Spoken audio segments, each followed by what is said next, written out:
안녕하세요. 아무리 인간이 철이 늦게 들어도 아이가 태어나 부모가 되고 나면 사람이 달라질 수밖에 없다는데 철이 들기는커녕 아직도 엄마만 찾아대는 남편을 심호품에 반납해주고 돌싱맘으로 사는 삶을 택한 올해 31살 여자입니다. 결혼은 상대방의 장점보다 단점을 품어줘야 한다는 말이 있는데 그 말을 제가 너무 고지고대로 해석했는가 봅니다. 단점을 품어준다는 게 남편의 단점을 이해해주고 평생을 남으로 살아왔는데 나와 다를 수도 있지 하고 못 본 척 넘어가주는 게 아니고 그 꼴을 보고 계속 살 수 있을지 못 살지를 판단하라는 소리였는데 그 말의 참뜻을 이제 와서야 깨닫게 되었어요. 저는 말 그대로 이 사람의 단점을 품어주면 행복하게 잘 살 수 있겠구나 너무 쉽게 생각을 했었는가 봐요. 이미 이혼까지 한마당에 이제 와서 뒤늦게 후회해봐야 아무 소용없는 거 알지만 그래도 제 속이나마 한번 후련해보고자 이렇게 사연을 적어 보내게 되었습니다. 남편은 저보다 한 살이 많아요. 한두 살 차이야 사회생활 시작하면 친구나 다름없다 보니 애초에 남편에게서 어른스러운 모습을 기대한 적은 없었습니다. 저보다 5살 많은 저희 오빠도 아직도 로봇 나오는 만화 보고 장난감 사 모으고 그러는데도 멀쩡히 잘 살고 있거든요. 남편 또한 게임 좋아하고 매사에 진지한 사람은 아니었어요. 연애할 때부터 알고 있었지만 그래도 목표한 바가 있으면 꼭 이뤄내는 그런 사람이었습니다. 이를테면 뭐 언제까지 무슨 자격증을 따야겠다 그렇게 마음먹으면 진짜로 그때쯤 해서 자격증을 제 앞에 가지고 오는 그런 사람이었죠. 유흥 좋아하고 그러는 것보다야 게임이 오히려 건전한 취미라고 생각했고 남편이 그래도 할 때는 하는 사람이구나 하는 면도 있었기에 남편 나이 30, 제 나이 29 긴 연애 끝에 저희는 결혼을 하게 되었어요. 처음에는 제가 남편한테 말도 한마디 안 했는데 이제 결혼을 한 만큼 가장다운 모습, 어른스러운 모습을 보여주고 싶다며 제가 보는 앞에서 그동안 자기가 사모았던 게임기며 결혼 전에 250만 원을 주고 맞췄다는 컴퓨터까지 죄다 당근에 팔아버리더군요. 게임기에 이것저것 죄다 정리하고 나니 400만 원이 들어왔는데 그 돈도 용돈으로 쓰는 게 아니라 자기가 먼저 알아서 적금 통장에 넣어왔고요. 이후에도 퇴근길에 PC방 같은데 한번 들리는 법이 없었고 그 좋아하던 친구들과의 술 약속도 마다하고 퇴근하면 다른 데 눈길 한번 안 주고 집에 돌아오는 시기였습니다. 제가 다니던 회사가 매일같이 야근이 있는 그런 회사거든요.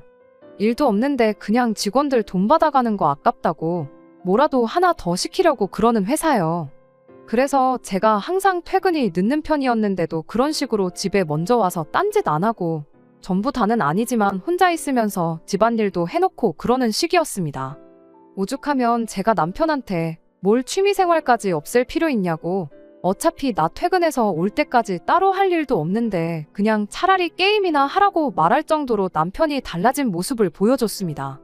그야말로 결혼 전 제가 남편의 단점이라고 생각했던 부분이 사라지는 순간이었죠. 저도 단점이 없는 그런 완전 무결한 사람이 아닙니다. 세상에 단점 없는 사람이 어디 있겠어요. 제가 모르더라도 남편이 생각하기에 저한테 아쉬운 점이 한두 개는 있을 수 있겠다 생각했어요. 남편이 노력해주는 만큼 저도 제 단점이 뭔지 알고 고쳐야겠다 그렇게 생각했습니다. 서로 간의 신뢰 속에 이해와 배려까지 있다면 그것보다 더 현명하고 행복한 결혼 생활이 또 어디 있겠냐 그런 마음이었어요. 그리고 그렇게 잘하는 남편을 보면서 내 판단 또한 틀리지 않았구나 막연하게 그렇게 생각을 했습니다. 그렇게 신혼 때 금술이 좋았던 만큼 저희한테 아이도 예상보다 빨리 찾아오게 되었어요. 결혼한 지 반년이 지나지 않은 시점에 아이가 생겨버린 겁니다. 그때는 뭐 계획까지 세울 거 있나? TV 보니까 갖고 싶어도 안 생기는 사람도 많던데 그냥 이러다 아이 생기면 낳아서 잘 키우면 되는 거지 그렇게 막연하게 생각을 했었어요. 그런데 막상 아이가 생기고 나니 생각할 게 이만저만이 아니더라고요. 둘 다 많지 않은 나이에 한 결혼이다 보니 맞벌이는 선택이 아니라 필수나 마찬가지였습니다.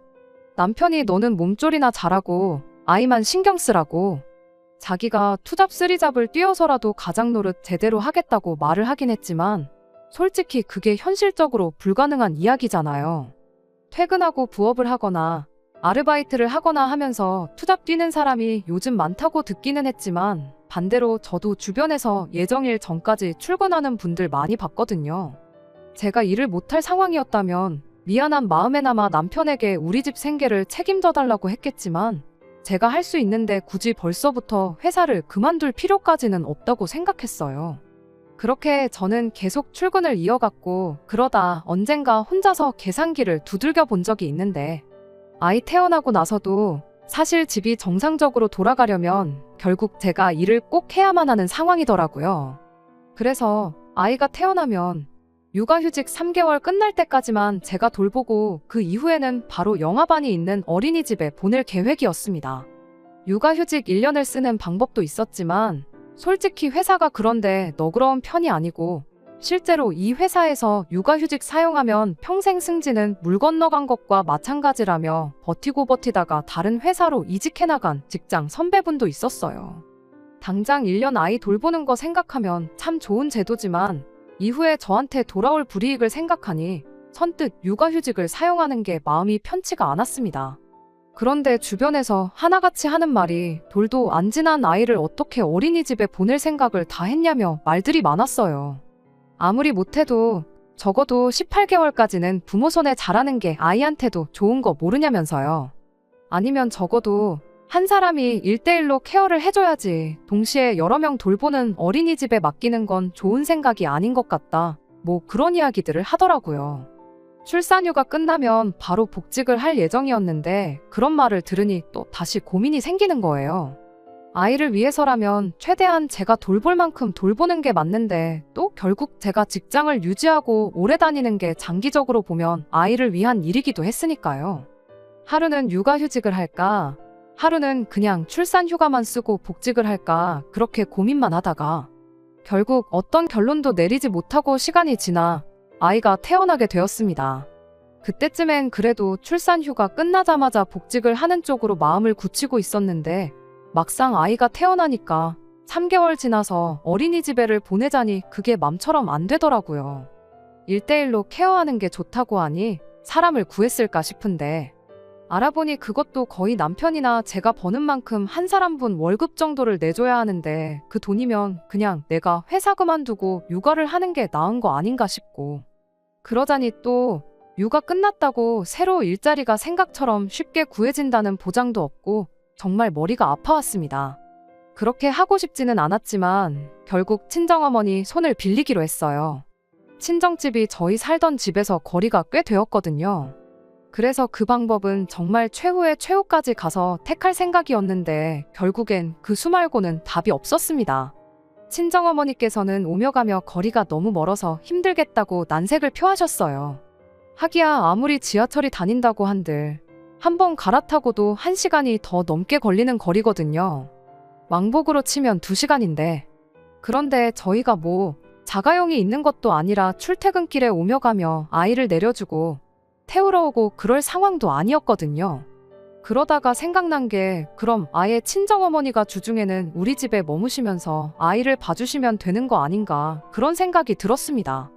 친정어머니께서도 그렇게 하면 겸사겸사 저희 집안일도 도와주시고 남편 저녁밥도 챙겨주겠다고 좋다고 하셨어요. 말씀드렸다시피 저희 회사가 퇴근이 늦은 편이라 제가 집에 오면 항상 저녁 8시는 되었거든요. 저야 저녁 식사가 회사에서 따로 나왔다 보니 6시에 그거 먹고 일할 만큼 하다가 퇴근하는 시기였는데 그 덕에 남편은 항상 저녁을 혼자서 먹어야 했어요. 그런데 남편은 밥 혼자 먹는 건 궁상맞아 보여서 싫다고 항상 끼니를 거르거나 아니면 간단하게 집에 오는 길에 햄버거 사가지고 와서 대충 때우는 시기였습니다. 원래도 게임하면서 먹기 편하다고 결혼 전에도 식사보다는 햄버거를 더 선호하는 편이었어요. 결혼하고 나서 가장으로서 책임감에 달라진 모습을 보여주긴 했지만 밥을 혼자 먹기 싫어하는 그 버릇만큼은 도무지 고쳐지지가 않았습니다. 암만 요즘 햄버거가 가장 가성비가 좋은 한 끼라고는 하지만 남편은 햄버거 하나만 먹으면 배가 안 부르다며 햄버거도 2개씩 사 먹고 그랬거든요. 그 덕에 매 끼니마다 10,000원에서 15,000원, 많게는 20,000원씩 나가는 게 솔직히 제 입장에선 조금 부담이 되는 건 사실이었습니다. 그렇다고 아침도 안 챙겨 먹는 인간한테 매달 햄버거 값으로 나가는 돈 20-30만 원이 아깝다고 혼자 안 먹을 거면 차라리 밥을 굶어라 하고 할 수도 없는 노릇이었지요. 냉장고에 밑반찬이며 그런 게 없는 것도 아닌데 밥도 즉석밥 잔뜩 사다 놓았는데 그거 대충 차려서 챙겨 먹으면 참 좋으련만. 설령 끼니를 거르더라도 자기는 죽어도 혼자서는 밥을 먹지 않겠다는 그 고집을 도무지 꺾을 수 없던 게 문제였어요. 그나마 아이 태어나고 제가 출산 휴가와 육아휴직을 하는 동안은 같이 저녁 식사도 챙겨주고 그랬는데 제가 복직을 한다면 다시 원래대로 돌아올 거라는 건 안 봐도 뻔한 일이었습니다. 그런데 친정어머니께서 그런 남편 저녁까지 챙겨준다 하니 감사하기까지 할 지경이었죠. 하지만 한편으로는 마음이 쓰이기도 했어요. 저희 집에 머물게 되신다면야 오며 가며 교통비 얼마 굳기는 하겠지만 집안일도 도와주신다 하고 애까지 봐주시겠다는데 자식된 입장으로 맨입으로 그냥 넘어가기에는 도리가 아니다 싶었습니다. 하지만 그렇다고 도우미분을 고용했을 때 나가는 만큼 드릴 여력도 안 되었고요. 여력이 됐으면 친정어머니가 아니라 그냥 맘 편하게 사람을 썼을 테니까요. 그래서 제 나름대로 절충해서 그렇게 해주시면 매달 100만 원씩은 드리겠다고 했습니다. 친정어머니는 뭔 자식한테 돈을 받냐며 거절을 하셨지만 그거라도 드리지 않으면 내 마음이 너무 편하지 않을 것 같다고 저도 고집을 부려서 결국 매달 70만 원씩을 드리기로 했어요. 말이야 그 정도면 받으시겠다고 했지만 친정어머니가 그 돈을 받으셔도 언젠가 나중에 저한테 다시 돌려주실 수도 있겠다는 생각도 들었습니다. 아무튼 그렇게 친정어머니와 이야기 다 끝내고 나서 그날 퇴근해 돌아온 남편한테 이 일을 이야기했어요. 그런데 남편은 돈 얼마 드리기로 했다는 이야기도 꺼내기 전에 아주 질색을 하면서 장모님하고 같이 살라는 게 무슨 소리냐고 절대로 그러기 싫다고 고집을 부리더라고요. 자기 퇴근하고 나서 제가 퇴근할 때까지 거의 2-3시간 차이가 나는데 친정어머니 그러니까 장모님하고 어떻게 단 둘이 있겠냐는 겁니다. 왜냐고 물었더니 저보고 입장 바꿔 한번 생각해보래요. 너는 우리 엄마랑 단둘이 2시간 집에서 있으라고 하면 있을 수 있겠냐면서. 일단 불편한 게 첫 번째 이유고 그것도 모자라 내 밥까지 챙겨주신다는데 그건 부담스러워서 싫다는 겁니다. 어떤 게 문제인지 이해는 갔지만 달리 뾰족한 수도 없으면서 전후 사정은 생각도 안 하고 무작정 싫다고만 하니 아주 답도 안 나왔어요. 끝까지 못하겠다고 하니 그럼 달리 방법도 없고 그럼 같은 조건으로 시어머니한테 한번 부탁을 해보자 하고 말을 꺼냈습니다. 장모님이라면 불편하겠지만 남편도 자기 어머니인 시어머니가 그렇게 해주면 불편할 것도 없고 괜찮을 거 아니겠나 싶었거든요. 그런데 남편이 대번에 우리 엄마가 잘도 그렇게 해주시겠다며 절대 그런 거 해주실 위인이 아니니 물어볼 생각도 말라고 헛물 켜지 말고 꿈 깨라는 식으로 말을 하더군요. 당장 자기 대학교 들어가자마자 대학생이면 성인이니 네 앞가림은 스스로 하라고 한마디 하고는 그때부터 자식인 남편 밥도 제대로 안 챙겨주셨던 분이셨대요. 자기가 햄버거를 좋아하게 된 것도 그 때문이랍니다. 그럼 혼자 밥 먹는 게 익숙한 거 아니냐 했더니 그때 그렇게 혼자서 밥 먹는 게 싫어서 혼자 먹을 때는 무조건 햄버거만 먹게 되었다나요. 아무튼 안 그래도 시어머니가 작년부터 해서 골프에 취미까지 붙여가지고 시간 나면 평일이고 주말이고 스크린 치러 다닌다고 시아버지 밥도 잘 안 챙겨주신답니다.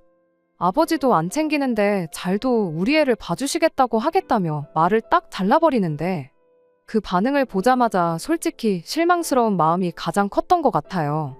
애를 뭐 저 혼자 키우는 것도 아닌데 이런 고민을 왜 나 혼자 하나 싶고 거절당할 거 이미 알고 있더라도 한번 물어는 봐볼 수 있는 거 아니겠나요?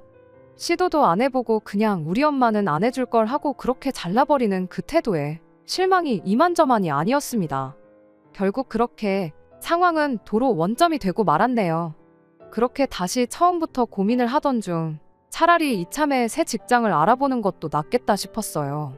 월급을 딱히 다른 데보다 많이 챙겨주는 것도 아니고 직원들 돈 주는 게 아까워서 뽕을 뽑아야겠다고 의미도 없는 야근을 매일같이 시켜대는 그런 회사. 이참에 그냥 과감하게 때려치우고 애 키우면서 동시에 취직 준비도 같이 해가지고 아이 어린이집 보낼 나이쯤 되면 새 직장을 알아볼까 하는 그런 생각이었습니다. 그럼 그때는 최소 아이가 18개월은 넘었을 때일 테니 남들 보내듯 어린이집을 보내도 되겠구나 싶었거든요. 나름 고민을 해서 이야기를 했는데 남편이 그럴 거면 일단 지금 다니는 회사에 육아휴직 신청을 해서 받아먹을 수 있는 거 다 타먹고 복직한 다음에 바로 퇴사를 하라고 하더라고요. 꼼수 같기는 하지만 어차피 회사도 나라에서 보조금이 나오니까 손해보는 거 없는 거라고 남들도 다들 그렇게 하고 있고 불이익도 없다더라면서요. 설령 진짜로 아무 불이익이 없을지라도 저는 개인적으로 그게 마음에 걸리더라고요.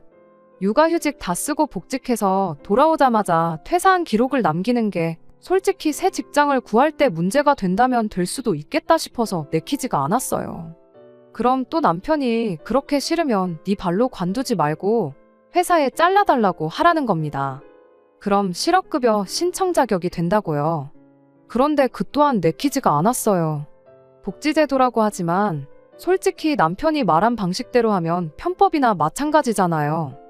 회사에서 이제 막 출산휴가 복귀한 저를 잘라달라고 해서 잘라줄지도 의문이었고, 잘리면 또 잘린 대로 그 기록이 같은 이유로 새 직장 구할 때 불이익이 되지는 않을까 하는 생각에 그것마저 싫다고 했습니다. 남편은 그런 저를 두고 나라에서 작정하고 돈을 퍼주는데 세금 낼 거 다 내면서 왜 받아먹지를 못하냐며 답답하다고 할 뿐이었지요. 아무튼 또 그렇게 며칠을 두고 또 다른 방법은 없을까 고민을 하던 와중 이번엔 웬일로 남편이 자기가 생각이 있다면서 말을 꺼내왔어요. 일단 저보고 회사를 계속 다니면서 이직을 준비해보라는 거예요. 퇴사하고 취직하는 것보다 재직 중에 이직하는 편이 너한테도 더 유리하지 않겠냐 하면서요. 내가 직장을 옮기고 싶어서 이런 고민을 하는 게 아니라고. 우리 애 육아 때문에 고민하는 거고 애 봐줄 사람이 없어서 이러는 건데 왜 이직 이야기를 하느냐고 대답을 했죠. 그랬더니 남편이 육아휴직은 뭐 엄마만 있냐고 아빠인 자기도 똑같이 나오는 거 모르냐입니다. 자기 육아휴직을 먼저 써서 애를 자기가 키우겠다는 거예요. 자기 12달 육아휴직을 하는 동안 제가 이직에 성공하면 일 시작하고 6개월만 지나면 새 회사에서 육아휴직 신청이 가능하다더랍니다.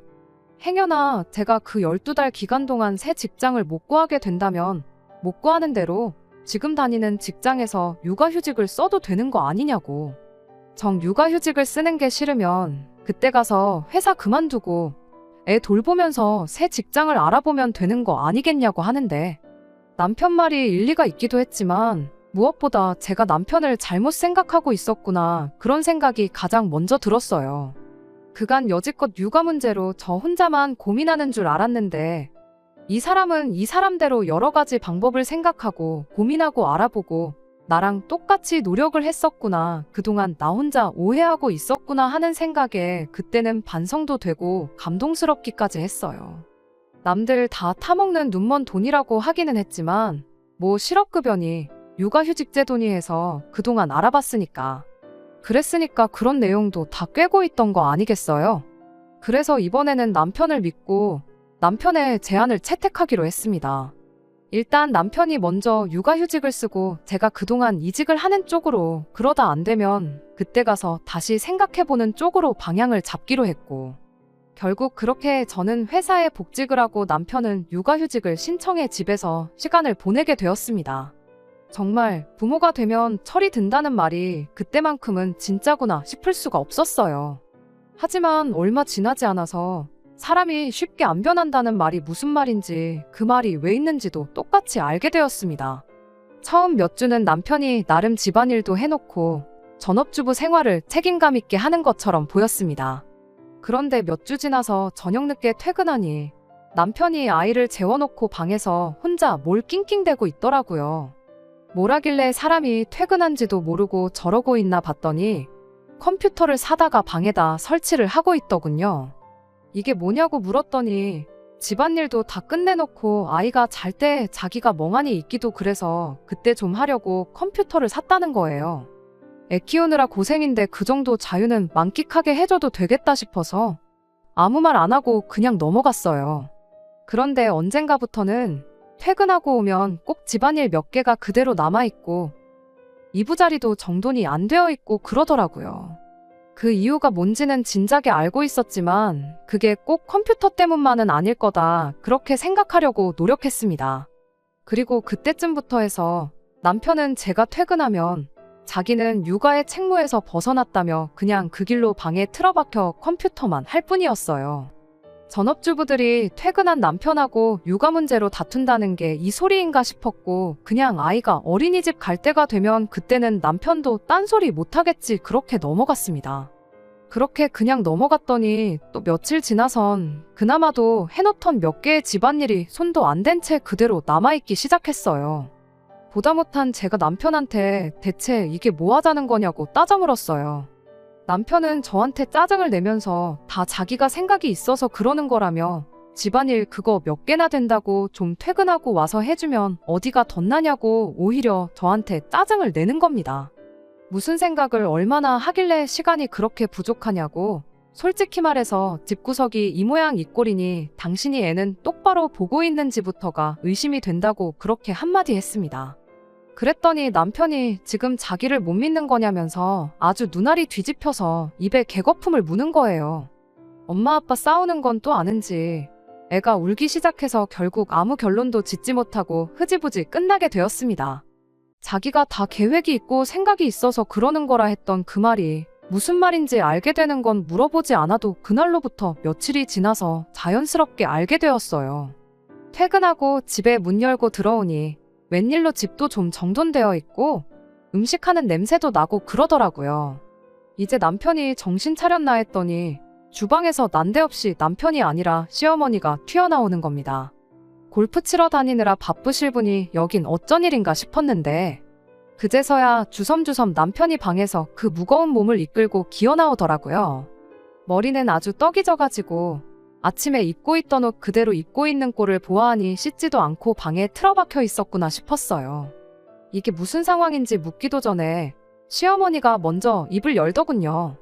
아들한테 이야기 들었다고 너 니네 엄마 이 집에 살게 하면서 애 봐주게 할 생각이었다지?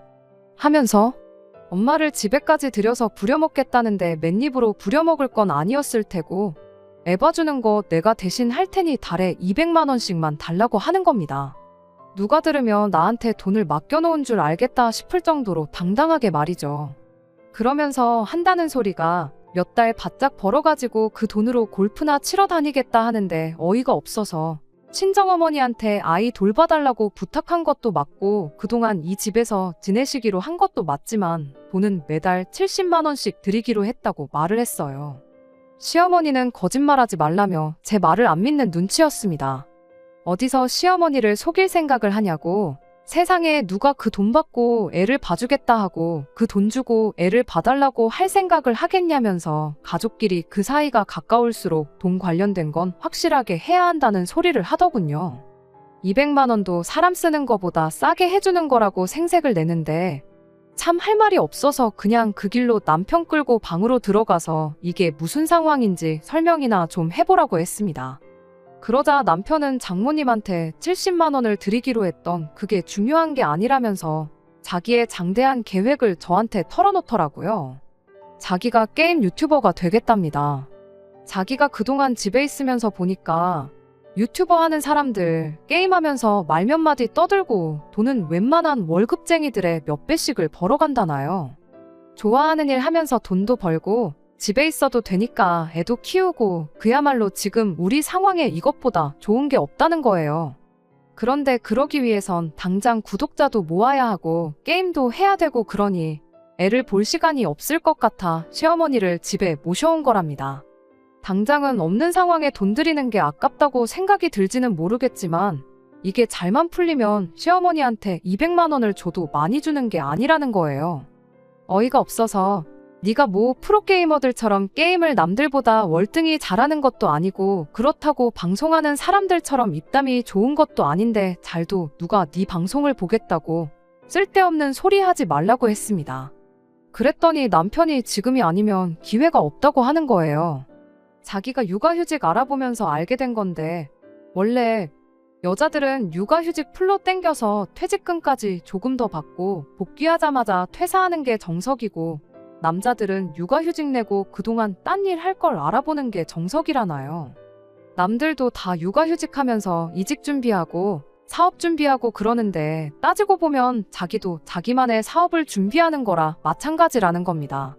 자기도 무조건 유튜버가 된다고 해서 잘 되는 게 아니라는 걸 안다고 그래도 혹시 모르지 않냐면서 이번 기회에 한번 해보는 거라고. 안 되면 육아휴직 끝나고 복직하면 되는 거다. 돌아갈 직장이 있는데 무슨 걱정이냐고 헛소리를 떠드는데 100번 양보해서 그건 그렇다 쳐도 이런 일을 나랑 한마디 상의도 없이 정한 것도 그 와중에 시어머니를 집에까지 모시고 온 것도 좀 아니지 않냐고 물었어요. 우리 형편에 매달 200씩 드리는 게 감당이나 되겠냐고. 친정어머니가 해주시기로 했던 대로 다시 70만 원으로 한번 부탁드려보라고. 그리고 2달의 시간을 줄 테니 그 2달 내로 유튜버가 되던 방송을 하던 단돈 10원이라도 벌어오지 못하면 그 길로 그만두고 시어머니도 돌려보내고 약속한 대로 육아에 전념해달라고 그렇게 이야기했습니다. 그런데 남편이 저한테 괜히 울 엄마한테 200만 원씩 주자니 아까워서 거짓말하는 거 누가 모를 줄 아냐고. 저보고 치사하게 굴지 말라더라고요. 어이가 없어서 그럼 시어머니 말고 다시 친정어머니한테 부탁드려야겠다고 했습니다. 그랬더니 그때랑 지금이랑 또 상황이 다르지 않냐면서 그건 죽어도 싫다는 거 아니겠어요? 그때야 자기가 출근을 했으니 장모님하고 마주쳐봐야 하루 몇 시간이었는데 이제는 하루 종일 같이 있어야 되는 거 아니냐는 거예요. 결국엔 또 친정어머니가 불편해서 싫다는 소리였죠. 나도 시어머니가 불편해서 싫은데 돈까지 더 드려야 한다니 그건 더 싫다고 단호하게 한마디 했어요.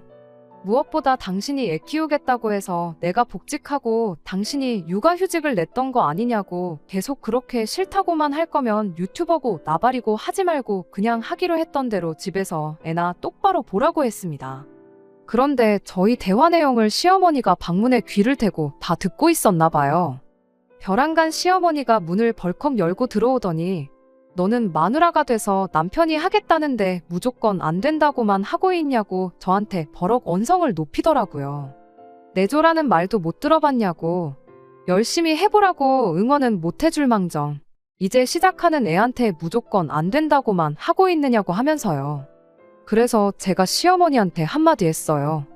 이 사람이 집에서 애 키우고 돈은 내가 나가서 벌어오는데 내조는 무슨 내조냐고. 이 사람이 쓸데없이 집안 재산지 엄마한테 퍼줄 생각 안 하고 얌전히 애나 보는 게 진짜 내조 아니겠냐고 그렇게 한마디 했어요.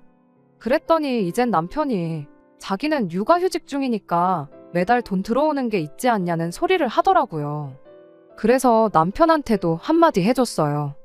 그러니까 그 돈을 지금 네 엄마한테 다 준다고 하는 거지 않냐고. 그럼 월 수입이 없는 건데 내가 쓸데없는 걸로 스트레스 안 받게 더더욱 내조를 해야 하는 거 아니냐고 했죠. 그랬더니 아무 말대꾸도 못하고 가만히 있더라고요. 말문이 막힌 아들 모습이 안타까웠는지 시어머니가 그럼 돈을 안 받고 애를 봐주겠다는 말을 꺼내왔어요. 당신은 당신 아들의 성공에 확신이 있다며 그러니까 나중에 아들이 성공해서 돈 벌어오면 그때 이자까지 포함해서 10달치 애 봐준 돈 3천만 원을 받아가시겠답니다. 그 와중에 10달치 이자로 1,000만 원을 더 가져가겠다고 계산한 게 참 대단했어요. 어차피 저는 남편이 안 될 거라는데 확신이 있었다 보니 그렇게 하자고 했죠. 2천만 원에 1,000만 원이라니 터무니없는 계산이긴 했지만 말인즉슨 남편이 그 돈을 못 벌면 땡전 한 푼 안 받고 애를 봐주는 거나 마찬가지였으니까요. 그냥 제 생각대로 한두 달 해보다가 자기도 안 되는 거 알면 포기하겠지 그런 생각이었습니다. 시어머니까지 해서 대판 싸우기는 했어도 당장 이혼까지는 생각 안 했어요.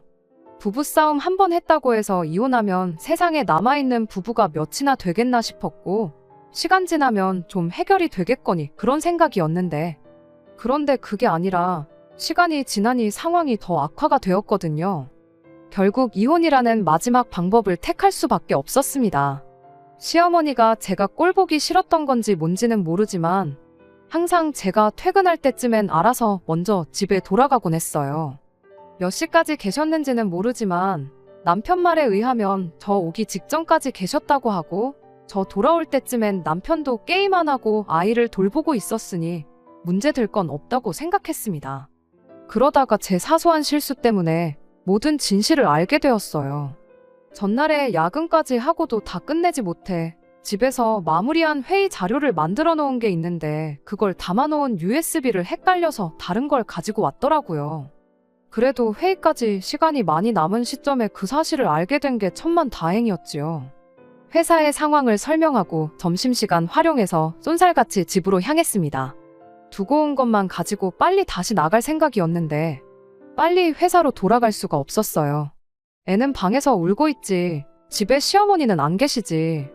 그 와중에 남편은 헤드폰을 뒤집어 쓰고 제가 집에 온지도 모르고 방에서 게임 삼매경에 빠져 있었거든요. 눈이 뒤집혀서 그 길로 남편이 뒤집어 쓴 헤드폰을 낚아챘어요. 난데없는 상황에 남편이 소스라치게 놀라서 아무 말도 못하고 눈만 껌뻑거리고 있었습니다. 이게 무슨 상황이냐고 시어머니는 또 어디 가신 거냐고 따졌습니다. 그 와중에 남편은 하라는 대답은 안 하고 하다가 중간에 멈춘 게임이 신경 쓰였는지 컴퓨터 화면에 눈을 계속 흘긋거리고 있는 거 아니겠어요? 그 꼴을 보니 너무 열이 받아서 대답 안 하고 어딜 보고 있냐고 그대로 남편이 보고 있던 모니터를 확 잡아뜨려 버렸죠. 남편이 미쳤냐고 이게 얼마짜린 줄 아냐고 하면서 후다닥 모니터를 다시 세웠지만 화면에는 여기저기 깨진 것처럼 화면이 뭉개져 있었고 여기저기 줄이 가 있는 게 쓰러지면서 모니터가 망가졌는가 봅니다. 그 상황에 그게 얼마짜리건 중요했겠나요? 컴퓨터까지 부셔버리기 전에 시어머니는 어디 가고 애는 울고 있는데 당신은 방에 틀어박혀서 왜 게임만 하고 있었는지 똑바로 한번 설명해 보라고 했어요. 남편도 제가 보통 열이 받은 게 아니란 걸 알았는지 엄마 요 앞에 볼 일 있어서 잠깐 나간 거라고 금방 오실 거라고 하더라고요. 제가 빨리 회사에 돌아가 봐야 하는 상황이었지만 시어머니가 진짜 근처에 계셔서 아무 때고 올 수 있는 건지 두 눈으로 확인을 하기 전까진 돌아갈 수가 없었어요. 남편 시켜서 시어머니한테 전화를 몇 번 걸었지만 시어머니는 전화를 받지 않았고요. 시어머니한테서 전화가 다시 걸려온 건 그로부터 1시간이 더 지나서였습니다. 남편이 제가 집에 와 있다는 사실도 말하기 전에 시어머니가 먼저 남편한테 이렇게 말했어요. 오늘 게임이 너무 잘 돼서 돈 따가지고 오는 길이라고 아들 점심으로 뭐 먹고 싶으냐고요. 당시 상황을 전혀 모르던 시어머니였다 보니 어디 있었는지 그 상황에 전부 자백을 하는 거나 마찬가지였습니다. 시어머니는 애보다 말고 지인분이 부른다고 해서 스크린을 치러 다녀온 거였죠. 남편이 이젠 그 어떤 변명도 안 먹히겠다 싶었는지 그 길로 시어머니한테 제가 지금 집에 와 있으니 빨리 오시라는 말만 하고 전화를 끊더군요. 남편한테 하고 싶은 말이 참 많았지만 시어머니가 올 때까지 기다렸어요. 아마 남편도 그 시간이 가장 힘들었을 겁니다. 한 30분 정도 지났나 그제서야 시어머니가 집에 후다닥 들어왔어요. 솔직히 거기서 시어머니가 먼저 사과라도 해왔다면 그냥 저도 그만했었을 수도 있어요. 하지만 시어머니는 사과 대신 저한테 성질을 부리는 쪽을 선택하셨습니다. 집에 들어오자마자 제 탓부터 하는 거예요. 돈 안 받고 애 봐주고 있으면 이 정도 자유시간은 가져도 되는 거 아니겠냐면서요. 말인즉슨 준다고 했던 적도 없던 그 200만 원을 줬으면 당신이 책임감을 갖고 중간에 자리 비우는 일 없이 애 보는데 집중을 했을 거랍니다. 돈도 안 받고 힘들고 스트레스 받는 와중에 기분 좀 풀러 잠깐 다녀온 걸 가지고 뭐라고 한다고 뻔뻔하게 나오는데 시어머니 말이 끝나기 무섭게 남편도 제 탓을 하기 시작하는 거 아니겠어요? 여태 찍소리도 못하더니 시어머니 한 명 왔다고 자기 편이라도 생긴 줄 알고 그런 건지 엄마 말이 맞다고 스트레스도 풀고 그래야 능률도 늘어나는 법이라며 자기도 여태까지 애 보고 있다가 애가 잠든 거 보고 스트레스 좀 풀려고 잠깐 게임을 켰던 거였는데 딱 5분도 안 했는데 그 와중에 제가 집에 들어왔다는 거예요. 진짜로 사과만 한마디 했다면 저도 그냥 들어려니 넘어갔을 수도 있는 일을 애써 키우고 있는데 저도 더는 못 참겠더라고요. 그래서 그 길로 남편 컴퓨터 줄 뽑아서 들고 와가지고 그대로 바닥에 패대기 쳐버렸어요. 그걸로도 화가 안 풀려서 유리가 와장창 깨진 컴퓨터를 다시 번쩍 들어다가 그 길로 창밖으로 던져버렸습니다. 남편한테 모처럼 맞는 말 했다고 사람이 스트레스도 풀고 그래야 된다는 게 무슨 말인지 알겠다고 아주 다 속이 후련하다고 했죠. 혹시나 해서 덧붙이지만 저희 집 1층이에요. 던질 때도 밖에 아무도 없는 거 확인하고 던졌습니다. 아무튼 그 사단이 나니 시어머니가 이게 뭐 하는 짓이냐고 빼액 소리를 질러대고 있고 남편도 박살난 자기 컴퓨터 어떻게 살려보겠다고 신발도 똑바로 안 신고 그대로 화단으로 뛰쳐나가대요. 이미 박살이 나서 흙투성이가 된 컴퓨터를 들고 남편이 들어오자마자 마지막으로 한마디 했어요. 어머님이 스크린을 치러 가든 저 멀리 지방에 필드를 다녀오든 이 사람이 애만 똑바로 보고 있었으면 나도 아무 말 안 했을 거다 하고요. 다른 사람 애도 아니고 당신 애고 어머님 손자라고 책임감을 갖지는 못할 망정 당장 자기 노는데 급급한 사람들을 몰라보고 애를 맡긴 내 잘못이라고. 애는 내가 알아서 어떻게든 키울 테니 당장 이혼해달라고 했습니다.